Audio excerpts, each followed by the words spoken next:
Buenas tardes. Continuando con los conceptos de la gerencia de proyectos, entonces tenemos la gestión de los recursos humanos. En esta pues se deben incluir los procesos necesarios para asegurar que las capacidades de las personas involucradas se utilicen pues de manera eficiente. Entre estas personas están todos los interesados como lo son el administrador del proyecto, los clientes, los miembros del equipo de trabajo, los inversores, la comunidad, el gobierno y otros. Según las guías del PMBOK, se distinguen 4 procesos para esta gestión de recursos humanos y son, primero, la planificación de los recursos humanos, donde se identifican, documentan, asignan roles y responsabilidades y relaciones del proyecto. En la mayoría de los proyectos, este proceso se lleva a cabo en las etapas iniciales. Entre los resultados de este proceso figuran lo que son la matriz de responsabilidades, el plan de administración del personal, el organigrama del proyecto, los impactos de la organización sobre el proyecto, el detalle de las actividades a realizar por cada persona, la capacitación necesaria pues de cada persona. Como segundo tenemos la adquisición del equipo del proyecto, donde pues se incorporan los recursos humanos que trabajarán en las actividades del proyecto. En tercero tenemos el desarrollo del equipo del proyecto, que son las habilidades pues individuales y de equipo para incrementar las capacidades y los logros del proyecto. Como cuarto tenemos la gestión del equipo del proyecto, que en esta etapa pues el líder del proyecto realiza el seguimiento sobre la evolución del equipo de trabajo y sobre los avances y cambios pues y se resuelven problemas y conflictos que ocurren entre ellos. Entre los temas pues que se incluyen en la gestión de los recursos humanos se puede mencionar lo que es el liderazgo, el manejo de conflicto, la comunicación, el reclutamiento, negociación, relaciones laborales, delegación, higiene industrial, trabajo en equipo, etcétera. Los proyectos por definición son temporales y únicos y por lo tanto pues las relaciones de las personas y la organización también lo son. Por otra parte, la naturaleza y la cantidad de los interesados pueden variar con el paso del tiempo o mientras el proyecto avanza de una fase a otra. La matriz de responsabilidades entonces a cada persona se le involucra en el proyecto, se le asigna un rol y una responsabilidad. La asignación de estos roles se refieren pues a quién hace qué, mientras que las responsabilidades se refieren a quién decide qué se hace. Estos roles y responsabilidades no son fijos, sino que pues pueden variar con el tiempo y los roles y las responsabilidades del administrador dependen de la definición, del alcance de lo que es el proyecto.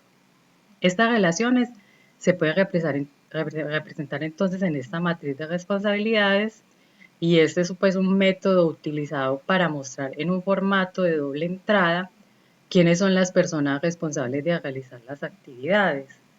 Es recomendable designar una sola persona como responsable principal de una actividad. Nombrar pues a más de una puede aumentar el riesgo de que el trabajo no se realice a tiempo. Veamos entonces esta matriz de responsabilidades en que pues son actividades de un proyecto para producir una computadora. Entonces, como se puede observar, son las 7 personas que he involucradas en estos 5 entregables del proyecto. El rol que desempeña cada persona se define por la actividad que se tiene asignada y el grado de responsabilidad pues varía según la actividad y la persona. Entonces veamos este ejemplo donde Mónica, por ejemplo, controla la compra de materiales, controla el contrato de los trabajadores, también es la responsable de diseñar el producto, además controla el desarrollo de los procesos, pero acá no es la responsable pues de controlar como tal la calidad.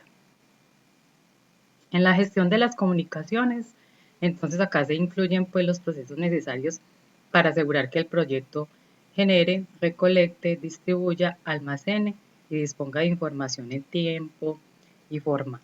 La gestión pues de las comunicaciones es el vínculo crítico entre las personas, las ideas, la información necesaria para el éxito del proyecto. Cada una de las personas involucradas en este proyecto debe estar pues en condiciones de enviar y recibir información de manera eficiente. Según pues las guías del PMBOK, se distinguen cuatro procesos en los que están primero la planificación de las comunicaciones. En este proceso pues se definen pues los destinatarios de la información, cuándo la necesitan y cómo se les entregará. El principal resultado de este proceso es el plan de comunicaciones. Como segundo tenemos la distribución de la información, que la información pues esté disponible para los interesados en tiempo y forma. Tercero sería la información de los resultados, donde pues se obtienen y disemina la información sobre lo que es el avance del proyecto con el fin de que los interesados sepan cómo se está utilizando los recursos. En este proceso pues incluye información sobre el estado actual del proyecto. También pues envían los informes de avance mencionando qué actividades han contemplado los miembros del equipo y se realizarán pues estimaciones futuras informando sobre los posibles cambios en el estado actual y los avances del proyecto. Como cuarto tenemos la gestión de los interesados, donde el líder del proyecto pues debe satisfacer lo que son las necesidades de los interesados y resolver sus problemas. Este tipo de gestión incluye, pues disminuye lo que es el riesgo de que el proyecto se salga de su plan por causas provocadas por los interesados.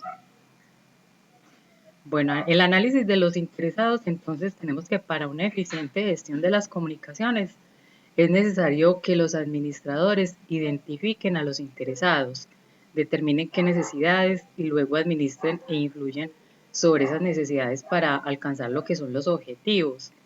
Entonces los interesados, pues como ya se habían dicho, son los individuos o organizaciones y son pues como el director del proyecto, los clientes, la organización y los miembros del equipo de trabajo, además de los inversores.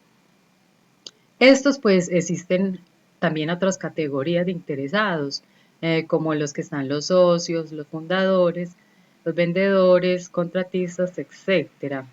Y los clientes, que son aquellas personas o organizaciones que utilizarán pues el producto como tal.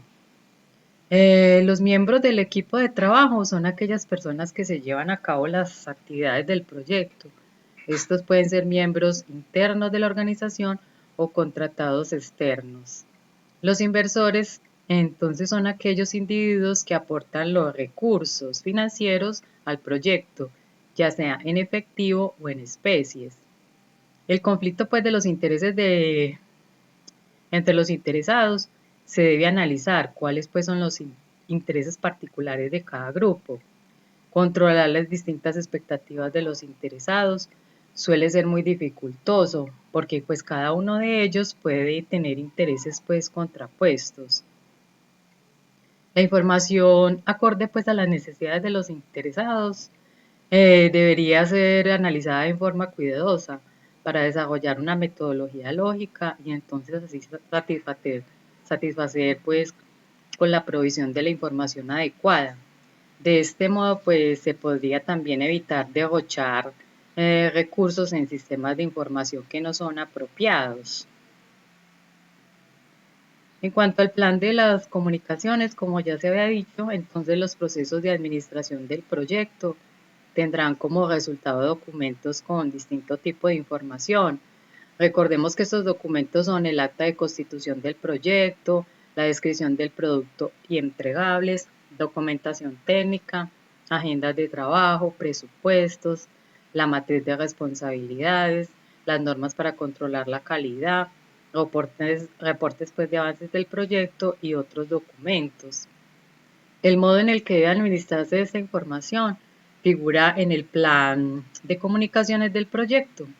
Y este pues es un documento que surge como resultado del proceso de planificación de las comunicaciones. Los contenidos de este plan de comunicaciones son entonces la estructura de archivos, donde se detalla qué metodología se utilizará para recolectar la información y almacenarla en los distintos tipos. La estructura de distribución entonces incluye a quién deberá entregarse la información y qué metodología pues utilizará para su distribución. Algunas herramientas para distribuir información son reportes, correos, internet, etc. Y descripción de la información abarca pues los formatos, contenidos a nivel detalle, definiciones y convenciones que se utilizarán. En la agenda de producción, pues indica cuándo se producirá y entregará el tipo de información. En los métodos de acceso a la información, de cómo pues, se puede acceder a la información. Y por último, la actualización del plan de comunicaciones, que este pues se actualiza a medida que avanza el proyecto.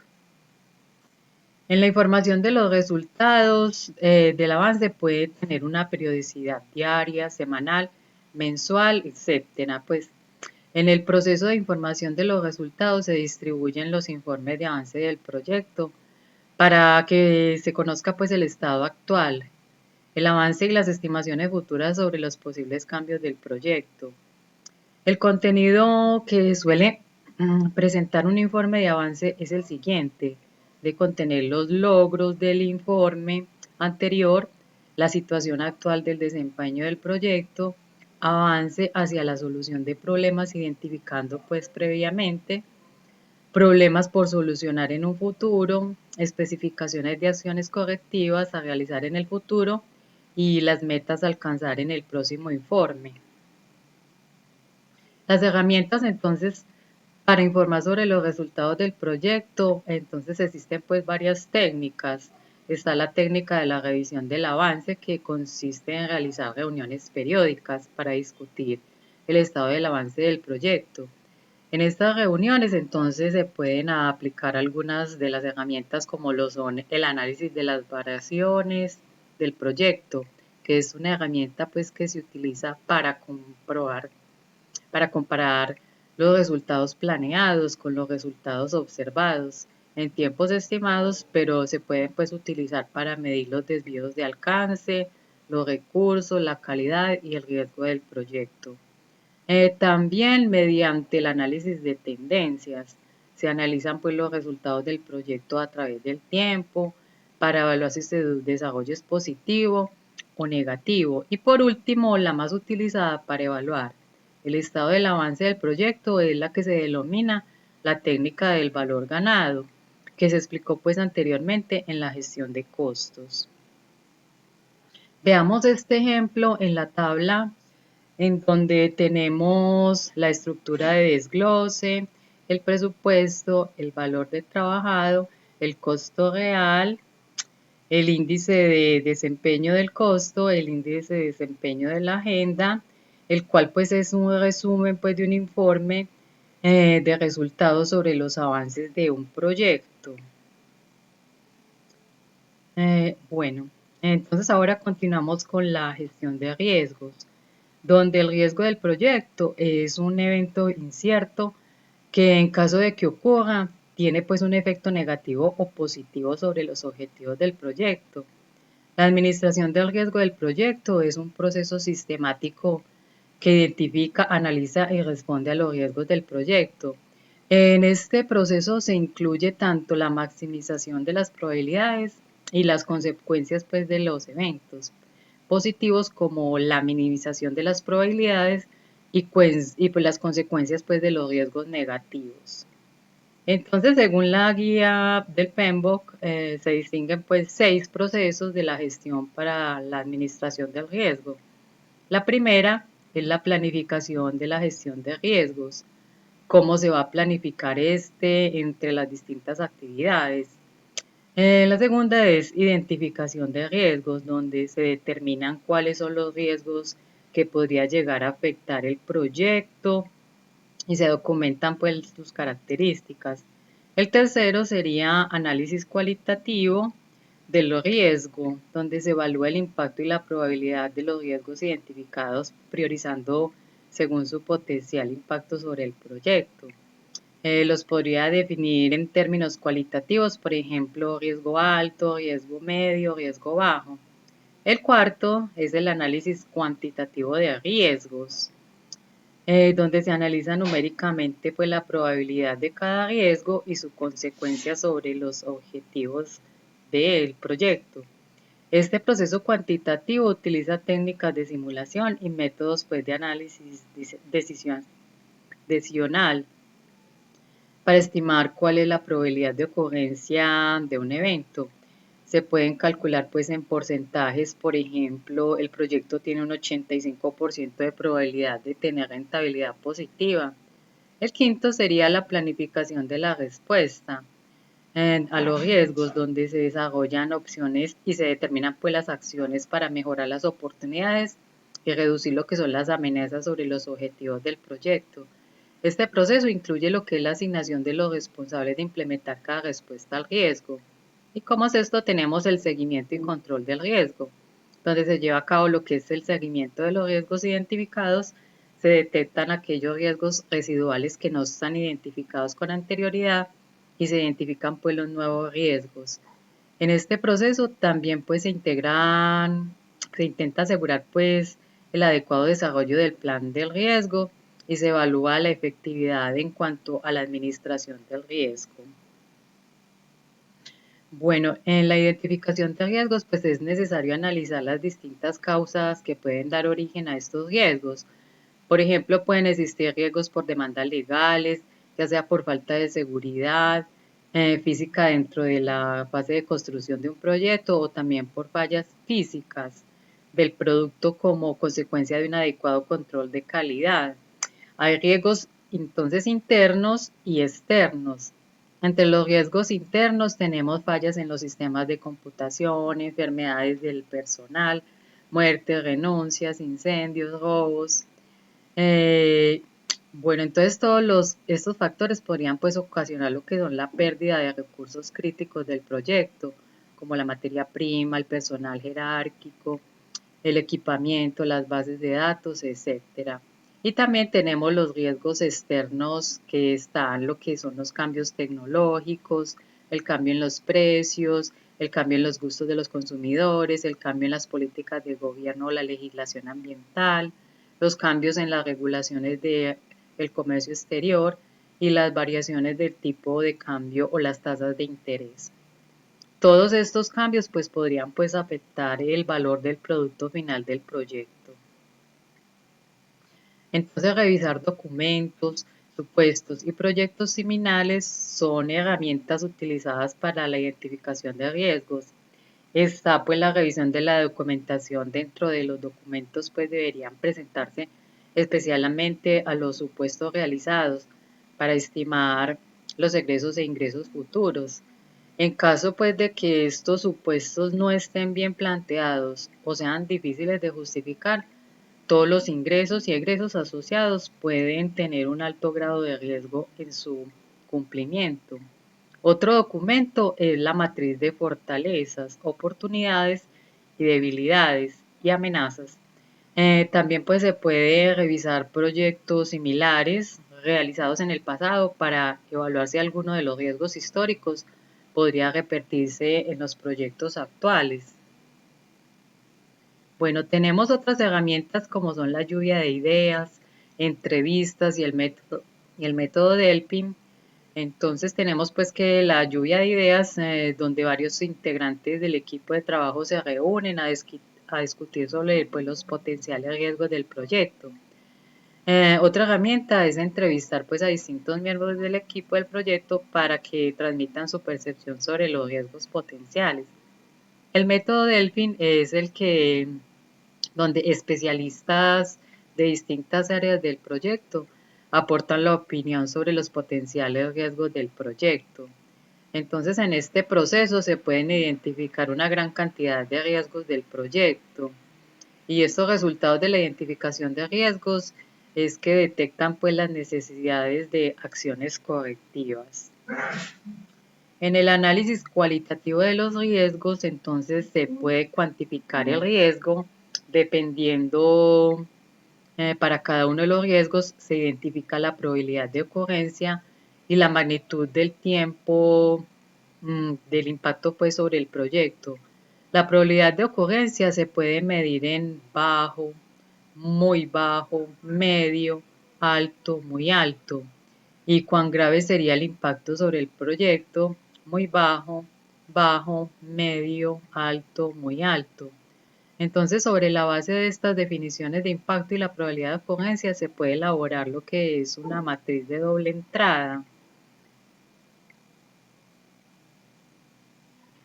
Entonces, en esta matriz se presenta, por ejemplo, que categoriza el riesgo de moderado si tiene la probabilidad de ocurrencia sobre el proyecto.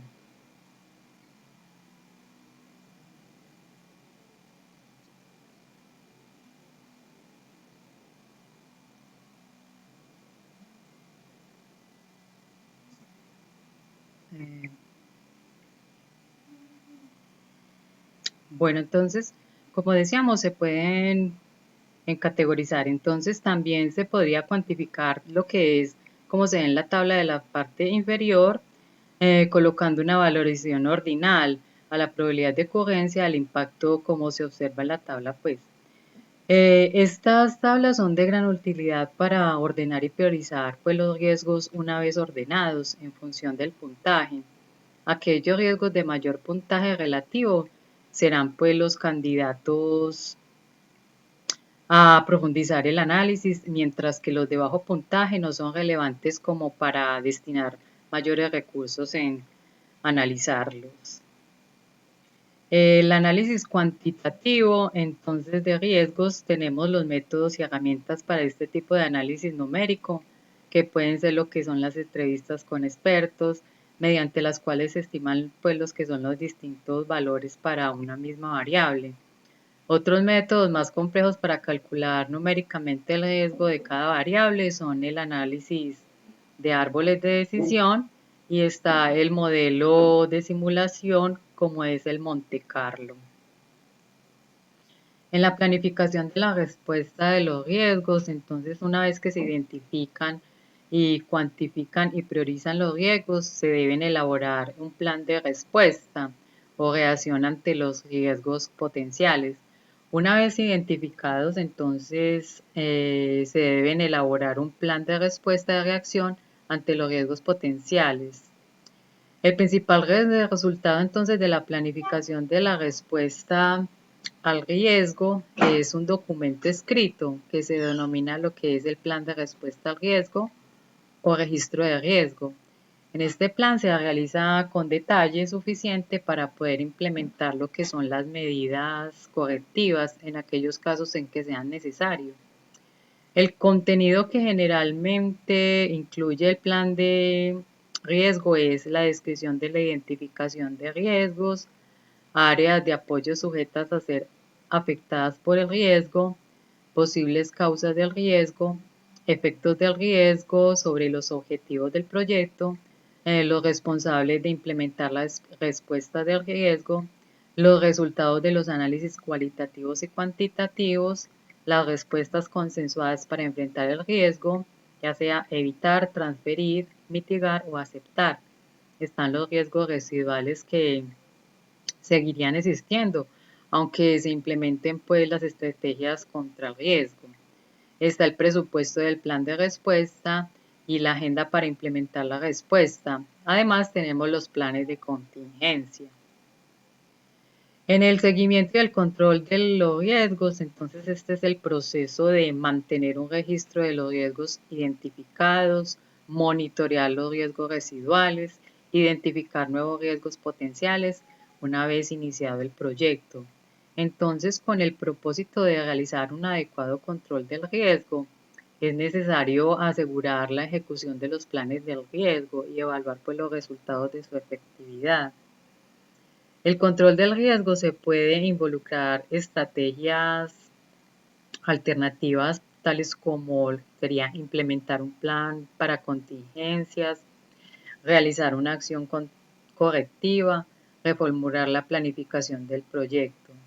Entonces los objetivos del control del riesgo, el propósito pues del seguimiento del control de este es determinar si las respuestas ante el riesgo se han implementado de la forma planeada y si las acciones de respuesta son tan efectivas como lo esperado o si se debieran desarrollar nuevas propuestas. Otro es analizar si los supuestos del proyecto siguen siendo válidos una vez pues iniciado y si la exposición ante el riesgo ha cambiado respecto del estado definido originalmente. Otro objetivo sería monitorear en forma continua si ha ocurrido o está por ocurrir algún disparador de riesgo. y se identifican aquellos riesgos que ocurrieron y no fueron previstos. En las fuentes para el control del riesgo, entonces están los informes más utilizados para monitorear y controlar los riesgos, que son el listado de puntos por tratar, la lista de acciones a seguir, las advertencias de riesgos y los informes de avances del proyecto. Las herramientas para el control de riesgos entonces son las auditorías de respuesta a riesgo, en donde se evalúa la efectividad de una respuesta al riesgo para eludir, transferir o mitigar el riesgo. Por otra parte, se pueden realizar pues lo que son revisiones periódicas programadas en la agenda. En cuanto a la gestión de las adquisiciones, esta pues incluye los procesos necesarios para adquirir los bienes y servicios externos a la organización, a los fines de lograr el alcance del proyecto, que según la guía, entonces se distingue 6. El primero, planificar las adquisiciones, que son qué y cuándo se producirán. Planificar la contratación, que sería preparar pues los documentos, identificar las fuentes de abastecimiento. El tercero sería solicitar respuestas del proveedor, donde se dan pues las propuestas y ofertas y las licitaciones. En el cuarto sería la selección del proveedor, que son pues los criterios de selección. Y el quinto, administración del contrato, donde se asegura el cumplimiento de los requerimientos contractuales. Y en el cierre del contrato, como último, está pues lo que es el acuerdo formal. En la planificación de las compras y las adquisiciones se identifican pues las necesidades del proyecto, que deberían pues cubrirse con fuentes externas a la organización. En este proceso se incluye pues qué insumos se requieren de abastecimiento externo, cuántos insumos pues serán necesarios, cuándo será necesario el abastecimiento, cómo será la logística del abastecimiento y características de los potenciales proveedores externos. Entonces, hacer versus comprar. Entonces, decidir cuáles son los insumos que requieren los proveedores externos. Habrá que determinar si es preferible producirlos o comprarlos hechos. Entonces, los factores que influyen para la producción interna son la falta de calidad o confiabilidad en los proveedores o la experiencia. También mantener un nivel mínimo de utilización de la planta. Y entre los factores que influyen para la provisión externa, pues están entonces la especialización y economía de escala. Otro sería que el proveedor es propietario de las licencias o de los insumos. En el plan de abastecimiento se describe entonces cómo se va a administrar todos los procesos relacionados al abastecimiento de los insumos externos al proyecto. En este documento se especifican entonces qué tipo de contrato es el más conveniente, quién llevará a cabo el control de los presupuestos, qué rol tendrán los miembros del proyecto en relación pues con el abastecimiento, dónde se podrán encontrar los documentos relacionados con las políticas de abastecimiento, cómo se podrán administrar múltiples proveedores, cómo se coordinará pues el abastecimiento con otros procesos como la agenda, los procesos de avance del proyecto, etc. En el enunciado del trabajo, entonces, se describe a nivel de detalle los ítems del abastecimiento, a los fines de que el proveedor pueda entender con claridad qué es lo que se está pidiendo la organización. Sobre la base de la declaración del trabajo del proveedor, puede evaluar si está en condiciones de poder satisfacer los requerimientos. Entonces tenemos los tipos de contratación, que son pues convenios entre un contratista que acepta proporcionar un producto o servicio y un cliente que acepta pagar al contratista una cierta cantidad de dinero. A cambio, entonces si se crea pues un vínculo de comunicación entre las partes a los fines de evitar lo que es un conflicto. Entonces están los contratos de precio fijo, y este se da cuando el cliente y el contratista acuerdan un precio que no cambiará, sin importar cuánto le cueste al proyecto el contratista. Son adecuados para aquellos entregables del proyecto que están bien definidos y que representan pues poco riesgo. tenemos un contrato de reembolso del costo, que es aquel en el que el cliente acepta pagar a un contratista todos los costos reales, directos e indirectos incurridos durante el proyecto, más alguna utilidad acordada. Este tipo de contrato pues es riesgoso para el cliente, ya que los costos finales pueden exceder al presupuesto estimado originalmente. Y tenemos los contratos por tiempo y materiales, que estos son una combinación de los otros dos. Por una parte tienen un componente variable, ya que son contratos abiertos donde el precio final de los bienes o servicios no se define pues en el momento en el que se les solicita. Y por otra tienen un componente fijo, porque se pueden definir el precio de alguna variable. Bueno, entonces planificar la contratación define que la planificación de las adquisiciones es necesario planificar pues todos los temas relacionados con el tipo de contratación. En este proceso entonces se arman los contratos, los formularios, términos de referencia, los pliegos licitatorios, los acuerdos de confidencialidad, los convenios de exclusividad, etc.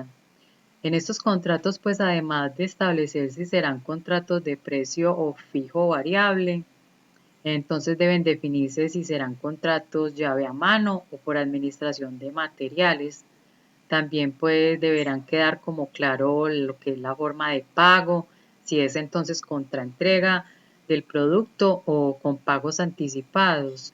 Todo lo cual se resume en esta tabla, donde las ventajas son positivas y las desventajas son negativas. Entonces, como se puede observar, si existe menos riesgo para el cliente o proyecto, ello implica mayor riesgo para el proveedor. Esto último entonces se considera negativo, porque si al proveedor entonces, como sabemos, si le va mal, entonces es muy probable que al proyecto también le vaya mal. Entonces, dentro de los requisitos sobre el perfil de los proveedores, que suelen incluir los pliegos licitatorios, figuran entonces, entre otros, los datos de personería legal, programación general del proyecto, programas de trabajos y erogaciones, análisis de cargos y precios unitarios, el cálculo de los costos indirectos y la utilidad, a los análisis de costos directos y costos fijos, el estudio de mercado de los materiales a utilizar, lo que son las garantías, los planos y las especificaciones técnicas, el reglamento interno de los proveedores, el currículum del personal afectado al proyecto. Y dentro del contrato pues se deberían quedar claro cuáles serían los criterios de selección que se utilizarán para seleccionar el proveedor. Entre estos criterios entonces tenemos lo que es la experiencia en proyectos similares, cultura de trabajo, lo que es la infraestructura, el sistema de calidad, los conocimientos, habilidades y actitudes del personal, las recomendaciones del cliente y de los proveedores y por último la solvencia económica. Entonces, los pasos para la selección de los proveedores, tenemos primero que definir el alcance. Luego, la preselección de empresas concursantes. De ahí la convocatoria pues a lo que son las empresas concursantes. Se prepara la propuesta. Esta se hace una recepción de la propuesta. Se analiza la propuesta y ya dependiendo de si es viable, entonces se selecciona el proveedor, se negocia con el proveedor y se firma el contrato. Y si no es viable, entonces no se hace el proyecto. Observemos esta matriz. Por ejemplo, supongamos que una empresa tiene que seleccionar el tipo de mobiliario entre 3 proveedores distintos. Entonces, para la selección del proveedor se están evaluando distintas características como son costo, tiempo, funcionalidad, mantenimiento, compatibilidad y garantía. No todos estos criterios entonces tienen igual importancia para la empresa.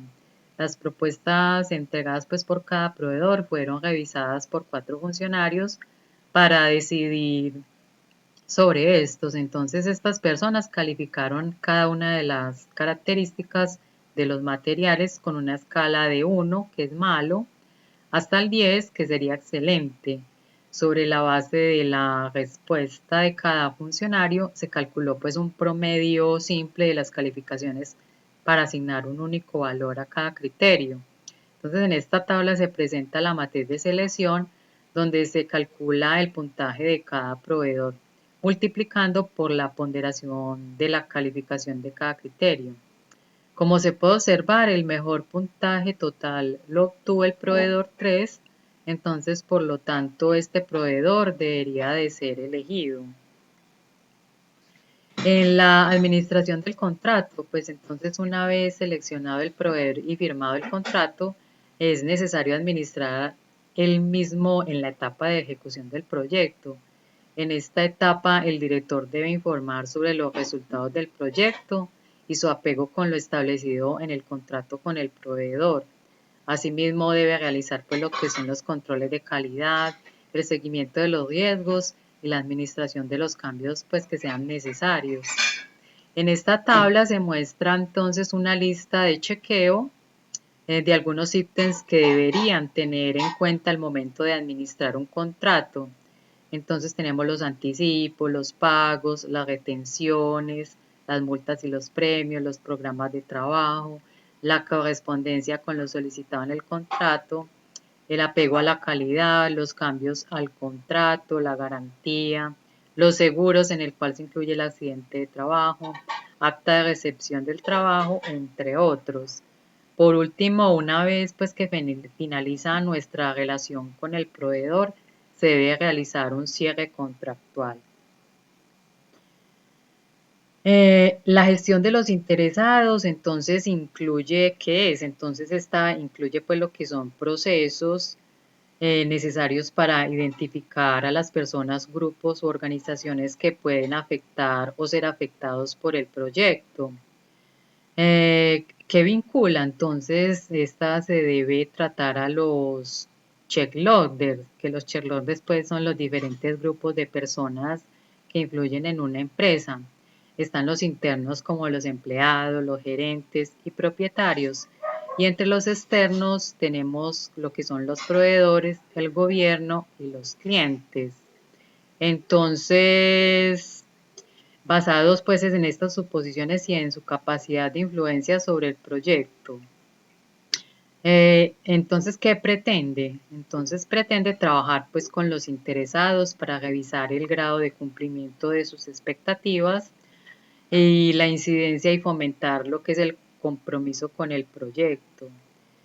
Bueno, entonces estos son los que aprueban pues el plan y los cambios del proyecto y tienen una enorme influencia y son lo que son el comité de seguimiento del proyecto, la junta del proyecto, el patrocinador del proyecto.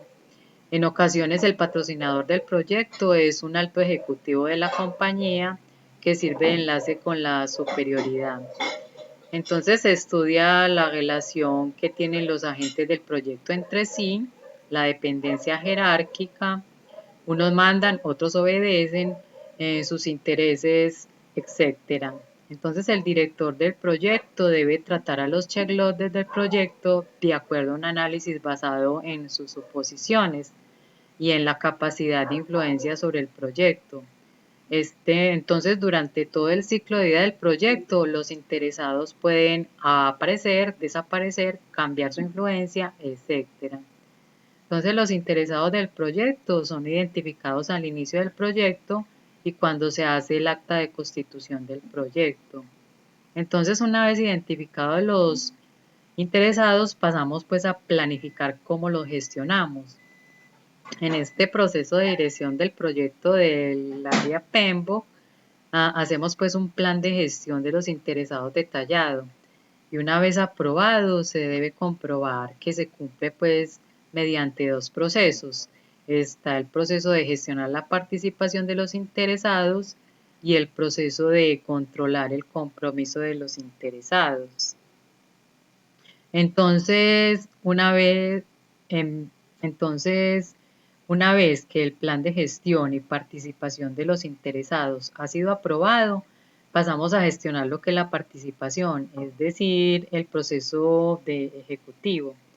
Este tiene como propósito trabajar con los interesados para revisar el grado de cumplimiento de lo que son los requisitos y las expectativas, abordar también cualquier expectativa según se vaya produciendo y fomentando compromiso en el éxito del proyecto. Todo pues está muy relacionado con el plan de gestión de las comunicaciones del proyecto. Y en cuanto a controlar el compromiso, entonces acá sería supervisar las relaciones con los actores interesados en el proyecto, ajustando pues estrategias y planes con el objetivo de preservar su compromiso con el éxito del proyecto. Entonces, en el plan de gestión de las comunicaciones está la comunicación reglada. En el plan de gestión de los interesados, entonces establecemos lo que son las relaciones públicas. Todo lo que trabajemos con los actores interesados hay que dejarlo por escrito en la documentación del proyecto. En el proceso de identificar a los interesados del proyecto, como identificar y documentar a cada interesado en un proyecto. En el registro pues, de interesados en el proyecto se deben registrar por cada interesado al menos los siguientes datos o información. Entonces tenemos lo que es la identificación, el contacto de cada interesado, o sea, pues los datos personales, la información de valoración, que es lo que la influencia, el interés, la capacidad del interesado en el proyecto. Está la información de la clasificación, o sea, qué sector, qué cargo, qué contactos y otros datos pues de interés como estrategias preliminares, experiencias previas, etcétera. Y en el proceso de planificar la gestión de los interesados, entonces una vez finalizado lo que es el registro de gestión de los interesados con los datos pues anteriormente definidos, podemos planificar lo que es la gestión. La planificación de cada interesado se debe hacer de una forma personalizada y una vez que el acta de constitución esté firmada, eso significa pues que se ha iniciado la planificación del proyecto. En función de las características pues de cada interesado del entorno de la empresa y de la normativa, se trata cada interesado. Es conveniente hacer una reunión con expertos y aplicar técnicas analíticas, como lo es la matriz de valoración, en la que se establece una estrategia de gestión personalizada para aquellos interesados que se consideren más relevantes. Todos estos conceptos están definidos dentro de la gerencia de proyectos. Muchas gracias por la atención.